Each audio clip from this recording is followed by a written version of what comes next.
So before we get into anything, I just want to say that this episode will be the most exciting edge of your seat type episode ever. I'm your favorite metal detector, Spods from the Arctic Action YouTube channel, here with Danny.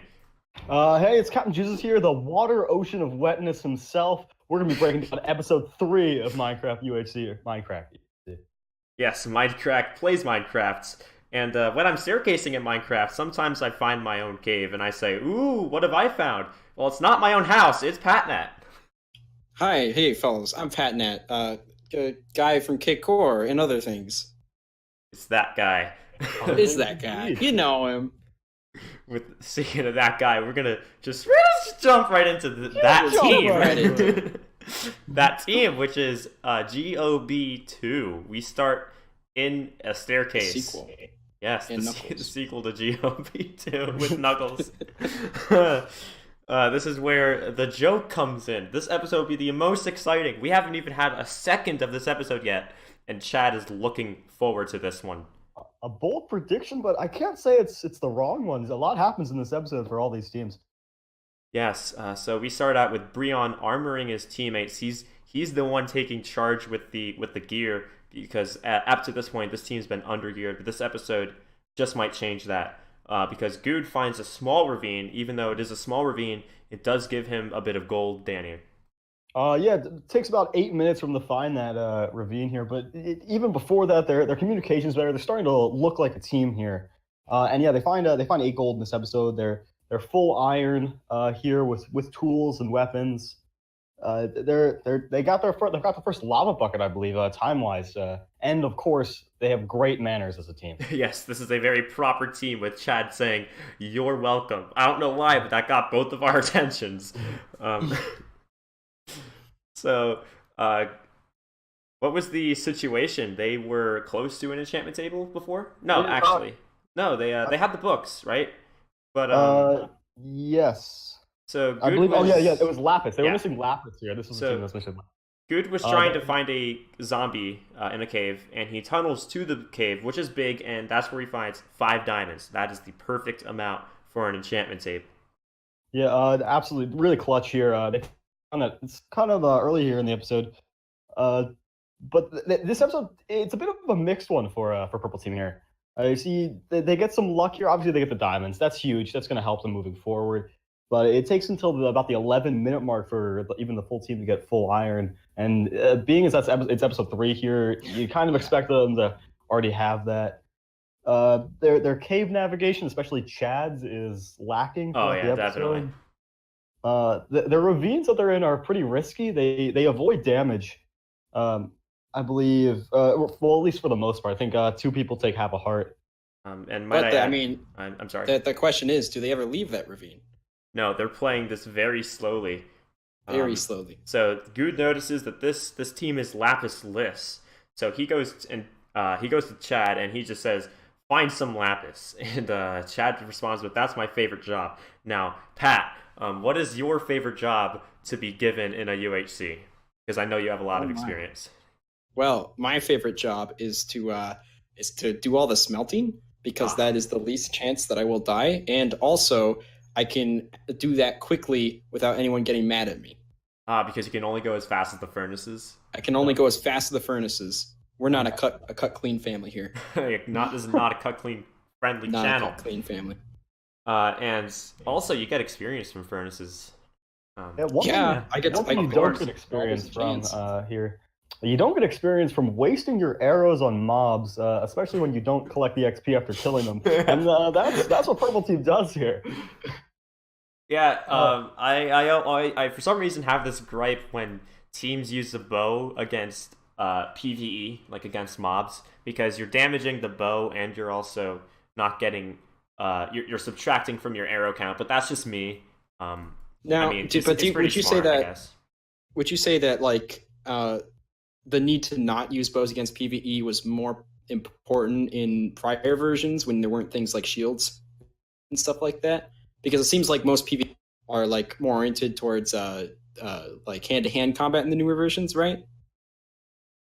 yeah, you could definitely say that, but I'd say the bows definitely have their value in a fight, Yeah, especially with sure. this team not being enchanted here. you want to keep whatever advantage you have to its maximum. Yes. Right. And right. Speaking of the enchants, as Good said, find some lapis. Chad does that job right as the episode marker pops up. So we're not going to be able to see them enchant this episode, but early next episode, we're going to be seeing some glowing purple people.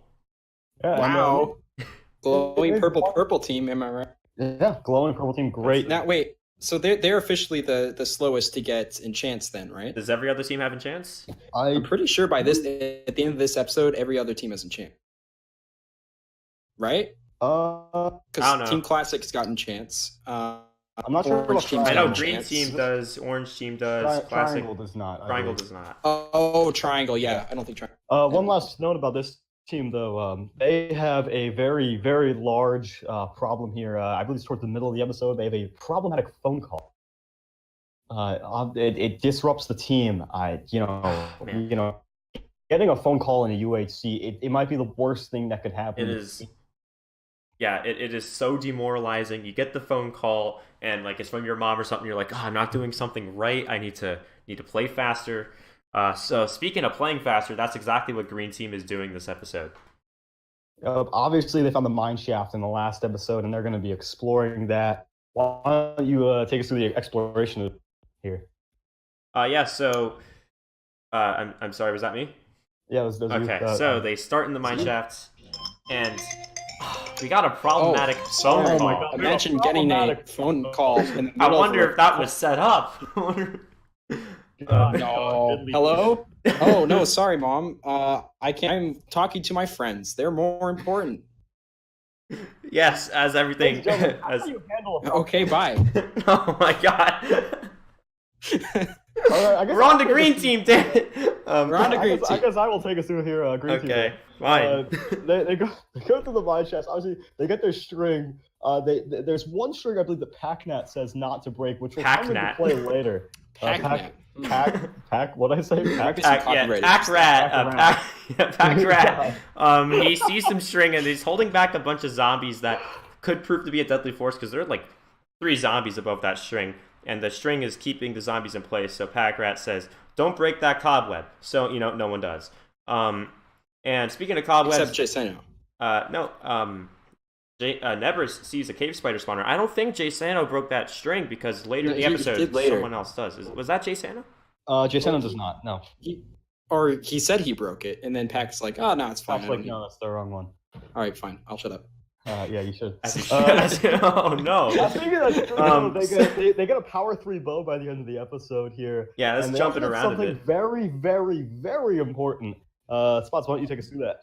Pack Rat sees the chest. He opens the chest, and there's a pumpkin seeds in the name tag. But he sees a second one, and there's a notch apple in that. But the pumpkin seeds in the name tag—that's the important one. Yes, actually, he finds a melon seed. He also finds melon seeds. There were 3 chests, actually. There was the first one where there were. Well, Jay Sano finds the second. Pack Rat finds the first and third. So when Pack Rat gets the melon seeds, only does then Jay Sano ask about going to the Nether. So that's what they do. The team digs down for obsidian. Pack Rat bucket builds a portal and plants the melon seeds. Pack Rat, you mean Jay Sano? Pack Rat built the portal. Jay Sano lit it. He plants the melon seeds afterward, and by the time they're ready to move in, the melons have grown. So they have 5 melon slices. Yeah, just a little bit of a time here. Portal's built at 12:50, and they enter the Nether at exactly 18 minutes into the episode. They enter on top of a Nether fortress, which is amazing for them. That's pretty legit. So in those 6 minutes, Pack Rat was building up to a power 3 bow, as mentioned earlier. He makes a bunch of arrows with newly acquired flint. Everyone has 14 arrows except Pack, who has 16. And yeah, they spawn on the fortress. And we end the episode with them getting ready to raid the fortress. Pack Rat just got a chance.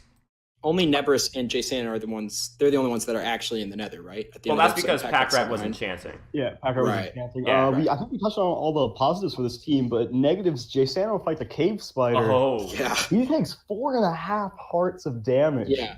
Now that obviously means that the server is not on hard difficulty, which is interesting because usually ultra hardcore implies hard difficulty, but that could just be like something you forget to do. Is that how it works, or was that because in hard difficulty less because of the armor? No. The poison's not affected by base damage, I don't think, right? Then the initial bite is.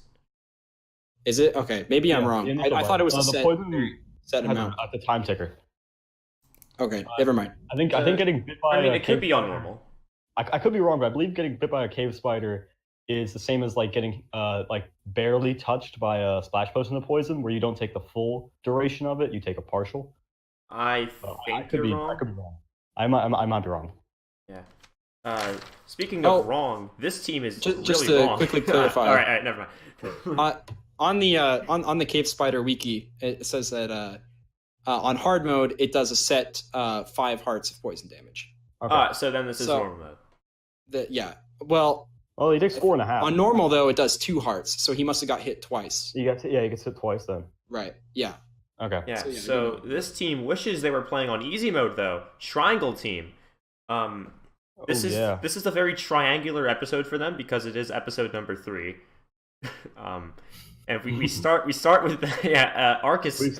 Arcus is a math major. Start with a whole lot of nothing. For They start the episode just about the surface. They surface and they basically explore the entire desert throughout the daytime. And they find no, they don't. Yeah, they find the villages, right? Both villages. Yeah, they find both villages already raided. Yeah, one by Classic and one by Green Team. Yeah, they're on the surface for a long time and nothing really happens. They kill sheep, and at 12:43 in this third episode, they finally do their first useful thing, and they get beds. Yes, their first useful thing that's not taking damage. Imagine if your first useful thing was a bed. Like that's this was a slow episode for Triangle Team. This was a very bad Triangle Team. Well, it wasn't that bad. It was just more slow. They could have gotten a lot more done. In the second village, Cone jumps into a hole and takes half a heart of fall damage here. A rookie mistake. Something you wouldn't expect from guys who pretty much pioneered UHC. As Neverst would call him, an amateur. Yeah. And then everybody on the team takes 1 heart of skeleton damage once they find their cave. Yeah, skeletons assaults the team as they enter their cave as night falls, and it was not a good time for Triangle Team. But what is a good time is that they find, which I mean, it could not be a good time. It might very well not be a good time because they find Green's mine shaft. Yeah, it's interesting. This is the closest teams are that we can confirm. Where teams are pretty much on top of each other. And they were. Mind you, they're still in the mine shaft when Triangle Team finds it. I mean, they might be below it building the portal at this time. Someone should try to line up the footage. I know I won't. But that's not part of the podcast. Yeah, that's not part. But you're just the guest. You don't know. No, but I mean, they're breaking the string that Pac said to not break. Yeah. I see. That's why you were so sure it wasn't broken. Yes. Yeah, gotcha. Crazy. They get 16 gold in this episode, which will help them with apples. But yeah, they break that string. Nothing really happens. I believe the zombies either despawned or were killed prior. And you know where they found half that gold? In a lit up portion of Green's mine. So Green Team just generously gave Triangle a golden apple's worth of gold. I mean, it probably won't amount to anything, seeing as these teams might fight in the next episode. You know, I think maybe notch apples just give you tunnel vision. Yeah, that is the debuff of them. They give you the regen and the extra hearts, but they limit your vision. You can only see 1 block ahead of you. And nothing on this side. Yeah. But Arcus can see a lot of blocks in front of him because he finds diamonds in a lit up portion of the ravine as well, just as the episode ends. So he doesn't mind them yet. He will. Find out next episode if he actually gets the diamonds or not. Will Nebris or will Packrat actually go into the Nether? You're gonna have to wait a couple days to find out. Oh man, we're supposed to be advertising ourselves, not them. So I can't think of a good transition for Classic Team. Classic! Let's look at Team Fight now. Classic, my bad. Classic. So they're in a cave and they're just digging around. I believe one of them says, "We just need 1 more diamond for that enchantment table." And right then, Co-Star tunnels as he did last episode, his gold luck changes into diamond luck. 6 diamonds, right there. Yeah. This is going to be an absolutely fantastic episode for Team Classic here. 2 minutes and 54 seconds into the episode, they get their enchant table. Of course, they got their obsidian, all those books from prior excursions. They find 3 different veins containing 6 diamonds. That's a 666 for co-star. Yeah. And at 1432, they finally find lapis, and they start finding more and more lapis. And this is at what point do they actually get enchants? This is early in the episode. I said I'm just gonna point this out there right now. Last episode, I said early next episode they're getting enchants, and what do you know? Well, they have the table. They listened to me. We're waiting for the lapis. I think it's somewhere around 15 minutes. They actually end up getting their enchants. Right. Okay. Yeah, that's right. So they didn't actually start get the enchanting table early in the episode. Yeah. Right. And they have a lot of access diamonds to deal with. So Kurt makes a diamond chestplate, and he's holding on to the rest for later decisions. But Co-Star, I think I should go with Co-Star on here and say they should make golden armor. Oh yes, Co-Star makes a great point. Obviously, golden armor with the incredible durability of it. Yes, and obviously, golden apples aren't useful at all in the UHC. So why not just make your butter armor? And you did not just say that.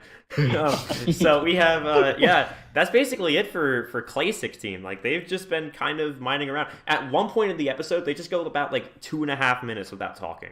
It is it's classic. It's classic. That's how it was back then. Yeah, it was. And yeah.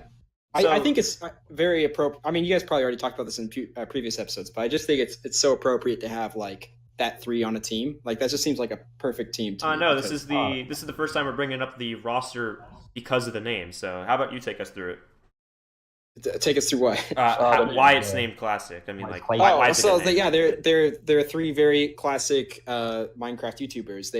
They have some content that dates back way so long. Or for those who still have the content of the channel, I think Avidia might have removed some of his videos, but they were back in the old days. They were known for doing really long survival series, and they were some of the pioneers for Minecraft Let's Play content. Yes. And they also all have like a very classic style of commentary, which is why I think the 3 of them work well together. Even though you get like minutes of silence, it's still just kind of something to appreciate. Yeah, good stuff. Speaking of appreciation, Pat, can you bring us through the pros and cons of golden armor? Of golden armor? Well, for one, you're going to look swanky. Swanky's all get out, right? Swanky, yes. Yeah. For 2, though, you're gonna get robbed. It's inevitable, right? People just see the shimmering in the distance, and the first thing they think of is, how much can I trade these for at villages, right? So they're going to hunt you down, and then they're going to kill you, take your armor, and then they're going to find out you can't trade armor to villagers. So what they're going to do is smelt it down and get like a gold nugget each.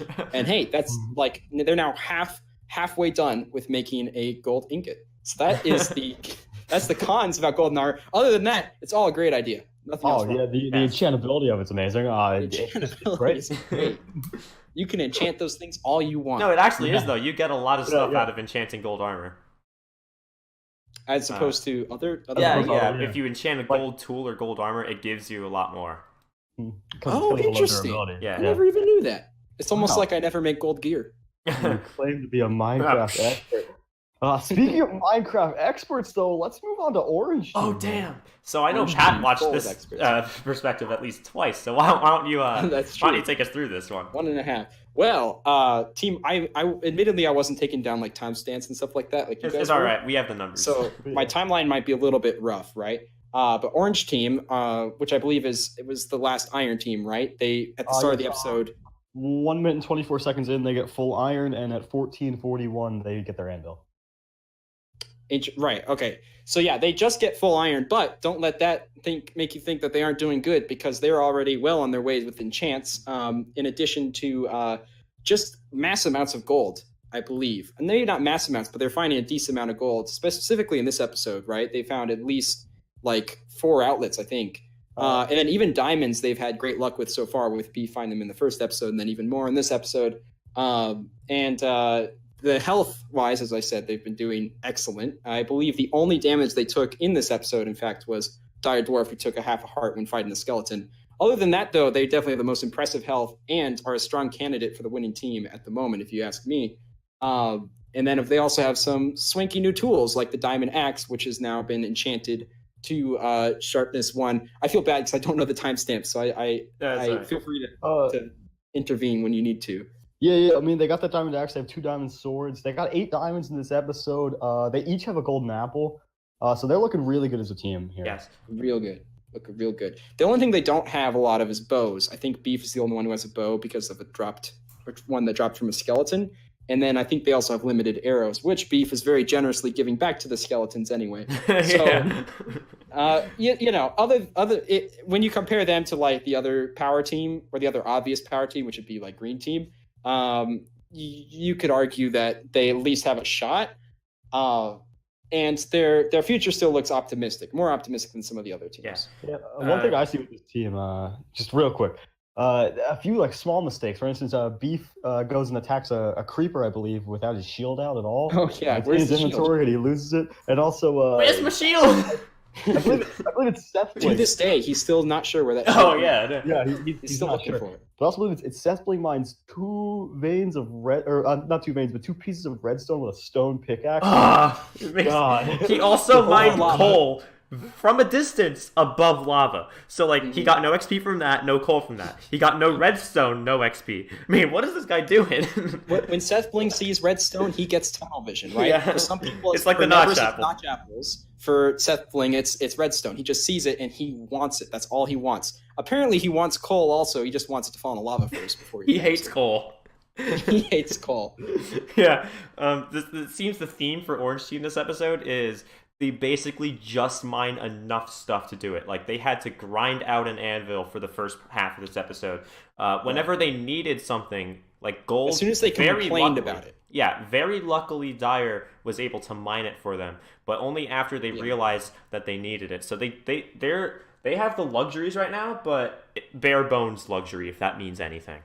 Yeah, and they could be hustling a little bit more, even things with like Seth Bling doing that stuff. A lot of that's just kind of because I don't feel like he really knew what he should do at that point in time and whatnot. So I think overall they could be working a little bit faster.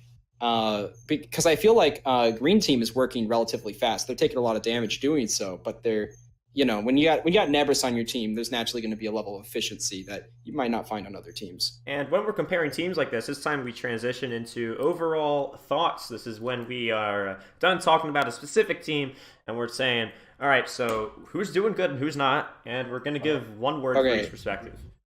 Real quick, I just want to throw out that I noticed like advancements are turned off. Except for on the overworld side, yeah. Overworld. Sorry, I cut you off there. As soon as people go into the Nether, then it's like it announces everyone going to the Nether and going on the. So I'm just curious how that's going to affect the play style. Also, what it could be is that like those were kind of the 2 important advancements. So maybe they only allowed those 2 like purposefully is what I'm curious about, or because like those were the 2 that mattered in the old days, like. If you saw someone go into the Nether in 1.8 and stuff like that, you're like, okay, that's important. Or it could just be for whatever reason the Nether has advancements of its own and doesn't follow the advancements codes. I mean, or they noticed it in the early episode that they had like done all the command blocks like the night before, so maybe it's just an oversight. At least natural regeneration isn't broken Nether side, and we also have. Season 19 was good though. Don't at me. And we also have the advancements never really. They don't really seem important. I mean, like, everyone knows that Green Team's in the Nether, but it never changes the team's strategy. No one says, okay, now we're not going to go to the Nether, and nobody says, okay, now we are going to the Nether. Right. Yeah. We'll see how that affects teams in later episodes. It wasn't towards the end of the episode that happened, so especially there's if, like, a possibility it does affect them. Yeah, well, I mean, Triangle doesn't know that's Green Team's mineshaft, so they don't know they're sneaking up on a portal. Oh, yeah, they don't know. Right. Yeah. That's going to be really interesting once we see what happens with that. Yeah, let's go into the teams here, the rankings and the word for each team. Let's do the one word. How would you describe GOB2 in this episode? Pat, you want to take this one? Yes, I would say Knuckles. Knuckles. All right. GOP2 and Knuckles. I would say light because Chad and Good are overlighting everything. Okay, I would say Ravine as a serious one. Yeah, the Ravine. That was the episode, was Ravine. I put Ravine. Green Team, I'd say Notch, because they get that the Notch apple there. So Oh yeah, no, I'd stacked. say STACKED every single episode so far. I don't know how Green Team is not winning this unless they have a disastrous episode 4. I'd say 5:30 EST. That would be my green team. Oh yeah. Oh yeah. 5:30, I actually think that's a relatively accurate like description because that one point actually drove like certain actions in the team and stuff like that. Like the whole reason Jay Sano was the first to go in the Nether and then come back as like the test chief because he's like, I gotta go soon anyway. Yeah, he has an so I feel appointment. like that's also partially why they're like making good pace and whatnot because Jeff's running out of time. You know, his ticker's going. Team Triangle. I'm gonna go with. This is the first time I'm saying it for this team. Triangle. I'm gonna go with garbage. At one point, I keep taking damage. I had a list of must happens for every team for this episode, and on this team nobody could take damage for them, and they all took damage. Yeah, they also don't have enchants. But I mean, hey, every team did finally get a bed. Now every team is well rested. So. No, classic team. Oh, classic team. Yeah, classic didn't get a bed yet. Oh wow. Okay. So even Triangle's ahead of Classic in that one, but that's the only category they're ahead in, I swear. So I'd say Triangle because of Arcus's amazing quote this episode. If we were on 4 points of the map, this triangle would be whack. They don't even have 4 teammates. That would be whack. Yeah, they were whack triangle. All right, classic team then. I guess I'm gonna go with beds. I'm gonna go with Insomnia. And Insomnia. I'm gonna go with quiet. And if I have a second world, then I'll do too quiet. Too quiet. Too quiet. Too quiet. I just they got the diamonds and they got some gold here and they're getting to a point where they're good stack here, but if they go up top to the surface here and it's nighttime, they're screwed. Yeah, there's no beds. Yeah. And what's funny is that they are the classic team, so it's kind of fitting to have them not being adjusted very well to the most modern addition to UHC, which is the Phantom. Mindcrack Season 3 ended with a PvE death. So that's kind of classic, you know? All right. It is classic. It's true. And Orange Team, I'm going to go with crawling because they're basically crawling along. I don't know. I can't think of a better word. I'm going to say rising. I'd say they're the team on the rise here, steadily and slowly throughout all these episodes. They've been scraping. I think quietly becoming a real good contender, real top contender here. Yeah, I'd say steady is a good way to put it because it's like they're doing consistently good, but they're not like doing any exponential growth, such as like finding a notch apple or something like that. But I'd say they are very steady. I'd say that's a good way to put it. So now that we've reviewed all of the teams, who do we think is in the best position? Don't say it to win. All right, now you can say it. I would say Orange Team. Oh, you did not just say Orange Team. You see, Danny, that's what I was saying. But while you were on the toilet or something like that, I was saying like Orange. I'm kind of rooting for Orange Team a little bit because I feel like they're making some smarter, more steady decisions than Green Team is because Green Team, they're like rushing into the Nether while Jay Sano's got like half health and stuff like that. And I feel like, again, the half health thing is just product of them going a little bit too fast. And then also, Jay Sano's got to leave at 5:30 EST. So they're going to be down a player at some point. I don't know when. But of course, it's hard to argue against the Notch Apple, which is the Notch Apple's there. And I'd like to actually address this. Like, a Notch Apple is great for a team, but if something happens in the Nether and Jay Sano's down already over 4 hearts, if he goes down here, that Notch Apple is going to be just all the bit less important because you're going to have 2 guys and then going against 3. And if it's green versus orange, orange has those weapons where they can really damage a team. Yeah, that's another thing. The diamond axes are really scary, and I'm glad some people made diamond axes, but it's just scary that 2 teams have sharpness diamond axes. Like that's pretty wild. But I think also the thing is with the Notch Apple is that since Jay Sano's going to be gone at 5:30, PM Eastern Standard Time. PM Eastern Standard Time. It's important. Yeah. They're going to have 2 people at that point, which is going to make it even less important.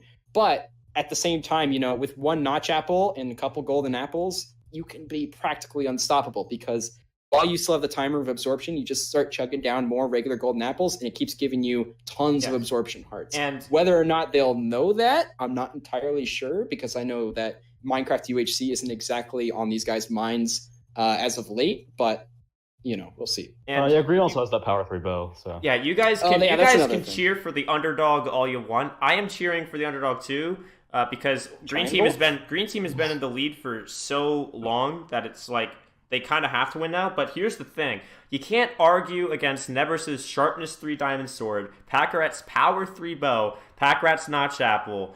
And I mean, like, they just have a bunch of positives, and they could even power up their bow even more. They're in a prime position to get potions. This team is only going to be on the rise, and Orange team can be on the rise too, but they're just at a resource deficit right now. I have to put Green team as number 1 instead. All right, okay, that's fair. But I guess overall we're doing Orange then, because 2 out of 3. Well, I was just defending Danny's decision. I had also put Green. I do like rooting for Orange, and I do think they definitely have a shot. I don't think like the sharpness 3 diamond sword really gives much of an advantage to that team, especially when you start considering like people who have experience with the modern versions and whatnot. I know for one, Nebris not only doesn't do a lot of modern PvP, but he also particularly dislikes it and whatnot. But then I think of something like Beef, who has been doing the modern PvP mechanics for years now, consistently on his channel, even with UHCs, with Patreon and other things like that. And who's the other person on the team? Dire Dwarf also has more knowledge of the modern versions than like Nebris, I would say. And then, Packrat. I wouldn't say that PvP has ever been Packrat's strongest suit in general. The last time Packrat had a notch apple, he killed 1 person, all right? So don't put this past Packrat. He's gonna get a kill. And Jay Santa's gonna be gone at some point, right? So that's only like I don't know, depending on when this is recorded. I was probably recorded close to 5:30 p.m. EST, possibly. But yeah, basically, I just don't think it's such an easy decision to say Green. I would still say Green though. I just the notch apple, it's hard to combat. So Green 1, I guess Orange then 2. Oh yeah, Orange is my second, definitely. I put a Classic moving above Purple here for number 3. Yes, I put Classic as 3 too because of their enchantment table and the diamond chest plate, and they even have, what is that, like 11 diamonds to spare? Yeah, 18 diamonds in this episode. That puts them in a really good spot. What's their bow situation like? Their bow situation, I believe they had bows. Okay, yeah, then Wait, let me check my notes here. Classic team. No, I do not believe they do not. No, none of them have bows. No bows. But the reasoning is that they each have. Kurt had a really good suggestion this episode. Yeah, that they would double up on iron armor. Focus on doubling up iron armor before you get the diamond piece. So they have they're putting focus on Prot 2 iron, which a lot of people are just looking at Prot 1 iron and that's enough, and they're grinding up their weapons. An argument could be made there that better armor is better than better weapons. But I think an unenchanted bow, like say GOB2 faces Classic team, an unenchanted bow does nothing against enchanted armor, even unproj Prot. I mean, that's why Classic is in 3rd for me. Yeah, then I put Purple then in 4th. Just I don't think they fell a little bit in this episode with not getting enchants and not doing too much to really improve their status. But I don't think they fell so far that they would go all the way down to where Triangle's at. So that raised the question: what's number 5, Danny? Triangle. Triangle. But guys, hey, that's 3 people. Anything but number 3. Hey, we have 3 people saying triangle is the worst. That's a triangle in and of itself. Oh, you're right. Never mind. We have to, let's double down on that. Okay. We're just doing it for the triangle, guys. Illuminati confirmed. I believe they're the only team to have every member take damage in multiple episodes so far. If my memory serves me correctly. One word, garbage. Bash down 4.5 hearts. Bash down 4.5 hearts. I mean, that in itself is as many hearts down as the entirety of Green team. With Jay Sano. fighting a cave spider, but it happened to it happened via skeletons and creepers, mobs that these guys should really be able to take care of. They've been making a lot of mistakes. They've been slow. No diamonds, no enchants. I don't even. Do they have apples? If they have apples, they have. They cut down 2 oak trees this episode and left before they could get apples. I believe they got a couple apples in the first episode. But nothing since. They just. I don't know. They're not in a good place. So basically, you'd power rank them at number 3 then. I'd power. All right, so power the triangle. I think now that we're done bashing Lord Badge, I think it's time to say here that we thank you very much for watching. That is our dissection of Mindcrack UHC Season 29, Episode 3. If you enjoyed what you saw or heard, I don't know why you would watch this. You're wasting time. This is a podcast after all. If you enjoy what you heard, we did the exact same things for Episodes 1 and 2. We posted it to the Mindcrack subreddit, the Ultra Hardcore subreddit, and of course to the Arctic Action YouTube channel here that you can subscribe to and get the notification for when Episode 4 comes out 2 days from now. I'm Jake, here's Danny, and our guest today was Pat Nat. Ring that bell icon, you guys, and I will catch you on the flip side. And Pat, do you have anything to say? Yeah. I know we have some news. Oh, yeah, you want me to plug? Okay. Sure, yeah. Yeah, so I'm hosting a 18-hour charity marathon for Extra Life. It's actually kind of similar to what the Mindcrack marathons do every year. So if you're interested in the Mindcrack marathons, you might be interested in the Cake Core 18-hour charity marathon, which I'm sure there will be some information on in the description. That'll be March 23rd at 9 a.m. Pacific to 3 a.m. on the 24th. Yes, which both of the other people in this call will also be participating in the same live stream. Where could we catch you on YouTube if we think you're super sexy? Wow. Well, I'm not. So I'm going to instead link you to my Twitch where the marathon will take place, which is twitch.tv/patnat_official. All right. There we have it. And yeah, I'll see you in 2 days, hopefully, probably. Oh, gosh. Wait, guys, I got to go. I'm sorry. Yeah, it's 5 p.m. Eastern Standard Time. Oh, no! 5 p.m. Eastern Standard Time. I got to go.